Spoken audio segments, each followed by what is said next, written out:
Oi pessoal, boa noite. Vamos trazer notícias do nosso querido Fluminense. Eu sou o Ney, como vocês já conhecem, do canal Fluminense. Tá? E a gente vai trazer várias notícias do Flusão para vocês, vai comentar algumas coisas aqui. Né? Hoje é sexta-feira, e dia 9, e a gente vai trazer as últimas novidades. O Fluminense emprestou o meia Danielzinho para o Atlético de Goiás. Galera, o Daniel teve oportunidades, muitas oportunidades por sinal, desde o ano passado, não demonstrou aquele futebol que a gente pensava que ele poderia demonstrar. Foi um jogador apagado, com passagens realmente muito aquém daquilo que a gente esperava do Daniel. Ele tinha contrato até 2024, o jogador tinha contrato até o final de 2024, não jogava mais praticamente pelo Fluminense, ele só jogou no último jogo, quando o Fluminense poupou o jogador, no penúltimo jogo, né, contra o Boa Vista. Não jogou bem, se escondeu no jogo e vai para o Atlético de Goiás emprestado e não volta mais para o Fluminense, que ele vai emprestado por um ano. O término do empréstimo termina no final do ano e é quando o contrato dele com o Fluminense termina. E aí, Daniel vai ser feliz em outro lugar. Tá? Não é mais jogador, não joga mais pelo Fluminense. Atualmente ele ainda é jogador do Fluminense, está emprestado. O Fluminense vai receber por isso. Mas depois de um ano, ele não joga mais pelo Fluminense. Tá? Então, vida que segue para o Danielzinho. E o próximo a ser negociado, com certeza, vai ser o Ione Gonzalez, que também até agora não demonstrou vontade e nem aquilo que a gente pensava que ele poderia fazer para o Fluminense. A volta dele para o Fluminense foi muito apagada, era um jogador que estava apagado lá fora, já tinha meses sem fazer gol, e no Fluminense ele continuou apagado.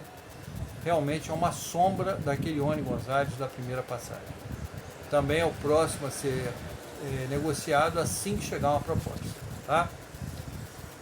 O Fluminense não está botando no seu material esportivo, no seu uniforme, né, o pet de campeão da Libertadores. Isso porque a empresa fornecedora do pet está atrasando a entrega por causa da tinta. Parece que a tinta estava em falta e com isso o Fluminense não tem botado no seu material, no seu uniforme, o pet de campeão da Libertadores, que ele vai poder usar o ano inteiro até o próximo campeão ser divulgado.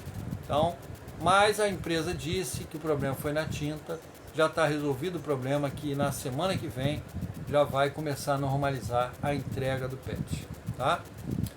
Outro assunto, galera, o Diniz no jogo passado contra o Sampaio Corrêa, o Fluminense precisava da vitória, estava 0-0 até os 30 minutos do segundo tempo. Por esse motivo ele inovou, ele colocou o Ganso e o Renato Augusto para jogar no mesmo time. Ele recuou o Ganso para fazer o segundo volante e colocou o Renato Augusto na armação e para chegar mais na área. E o Renato Augusto é um cara que chuta mais a gol, ao contrário do Ganso, ele tem um chute bom, ele entra mais na área e ele é homem-gol também, ele sempre foi elemento surpresa. Ele, além de armar, ser o cérebro da equipe, ele também chega para finalizar. Então ele é bem diferente do Ganso. E o Diniz acenou com a possibilidade, sim, de vez em quando atuar com os dois jogadores. Né? Aí eu pergunto a vocês acham que é possível isso, jogar Ganso e Renato Augusto juntos? Não vai ficar muito sobrecarregado para a garotada, para o André e para o Martinelli? Ou só para o André, no caso, se eles jogarem os dois juntos, um dos dois volantes vão ser sacados, né? Vai ser o Martinelli. Então, vocês acham legal o André ficar sobrecarregado e a defesa também ficar sobrecarregada? Porque a gente já tem o Marcelo que não é muito de marcar. Então vai ficar o Marcelo deixando uma avenida ali nas suas costas e vai ficar o Renato Augusto e o Ganso também deixando uma avenida nas suas costas. Será que é válido esse tipo de escalação? Não é muito perigoso? Tudo bem, no jogo que o Fluminense estiver perdendo, o jogo já se encerrando, colocar os dois para jogar junto, buscando um empate, beleza. Mas começar o jogo, não sei se é uma não, galera. Sinceramente, eu não sou muito favorável a esse tipo de coisa não. Eu sou mais fácil de eu sacar o Ganso, que não vem bem, e colocar o Renato Augusto desde o início. Tá? Ou então colocar um no meio tempo e o outro no segundo tempo. Tá? seria o mais correto. Coloca o Ganso no primeiro tempo, o Renato Augusto no segundo. Ou então começa com o Renato Augusto e ele cansando, coloca o Ganso nos minutos finais. Eu seria a favor disso, né? Gente, o time não foi bem no último jogo, quando o Sampaio correr, todo mundo viu. O time exagerou nos toques para o lado. Eu acho que toque para o lado, posse de bola, é aceitável para a gente tentar achar uma brecha na defesa adversária quando o time adversário está muito retrancado. Mas essa bola tem que ser enfiada. Não dá para você ficar tocando meia hora de bola para o lado. O ataque tem que se mexer e você tem que enfiar essa bola para o ataque. Ou então para os pontas, para eles irem à linha de fundo e cruzar para os atacantes poderem arrematar para o gol. Não dá para ficar o toque de bola por 30 minutos, o tempo passando, e o Fluminense quase não chutando a gol, contra um time que excessivamente ficou na defesa. Quer dizer, o time não atacava praticamente. Então, isso aí a gente tem que analisar. O Fluminense não pode continuar da forma que está. Também não pode ficar fazendo lançamentos que não é muito a praia do Fluminense. Você viu que o Douglas Costa ainda não está naquele ritmo do Diniz, ele pegava a bola e cruzava na área, e não é muito o do Diniz. Eu acho que ele, aos poucos, ele vai assimilando o esquema do Diniz. Se ele pegar a bola na linha de fundo, alguém tem que se aproximar a ele, tentar aquela tabelinha, para ele entrar, fazer o facão pelo meio e tentar o chute com a perna esquerda. Aí sim, seria uma jogada boa, porque o Douglas Costa tem um bom chute e na perna esquerda. Então ele indo pela direita, fazendo o facão pelo meio, chutando, vai ser interessante, né? A gente tem que usar a qualidade do jogador, que o jogador tem de melhor. Claro que você jogando com Ganso e Renato Augusto, o time vai ganhar técnica e qualidade, mas ao mesmo tempo vai deixar a desejar na marcação, né? E o futebol hoje é marcação também, porque senão você não ganha jogo. O zagueiro Marlon, galera, vem preocupando muito a comissão técnica. O jogador sentiu uma antiga lesão no joelho, vem fazendo tratamento intensivo. O jogador vem sendo preparado para pelo menos jogar no segundo jogo da Recopa contra o LDU no Maracanã. Eu acho que para o primeiro jogo está difícil a situação do Marlon, tá? E é o substituto imediato do Nino, né? No plantel que a gente tem, o substituto imediato do Nino é o Marlon. É o jogador que tem mais tarimba, que já jogou na Europa, que poderia substituir o Nino. Mas na ausência dele, a gente vai com o Thiago Santos mesmo, seja o que Deus quiser, né? O Fluminense ainda espera por Thiago Silva, galera. O jogador foi sacado do time titular do Chelsea e agora é banco. O Pochettino foi citado nas redes sociais pela esposa do Thiago Silva. Ela colocou que as coisas deveriam mudar de imediato, porque senão mais tarde vai ficar mais difícil. Ela quis dizer que o Pochettino tinha que ser demitido já, de imediato, né? Isso gerou um desconforto com o treinador.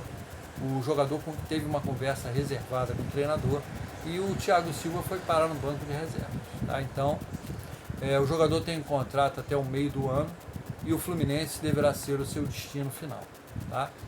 O Mário Bittencourt, que é fã do jogador, ainda sonha com o jogador antes do final do contrato. Ele sonha que de repente o Thiago Silva seja desligado ou peça desligamento para vir para o Fluminense já de imediato para jogar pelo Brasileirão, Libertadores, enfim. Seria uma boa, né? Eu não sou muito chegado ao Thiago Silva não, pelas coisas que ele fez, né?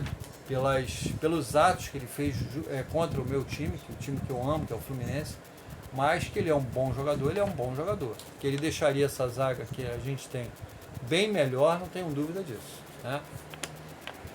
Mas eu acho, na minha opinião, que o Fluminense não deveria ficar dependente do Thiago Silva. O Fluminense deveria contratar um bom zagueiro agora para fazer dupla com o Felipe Melo, um jogador que tenha técnica e qualidade para sair jogando.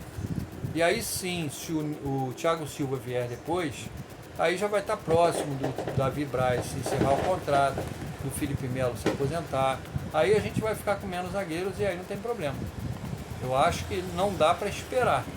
A gente tem muitas competições difíceis e não dá para esperar até o meio do ano para o Thiago Silva voltar.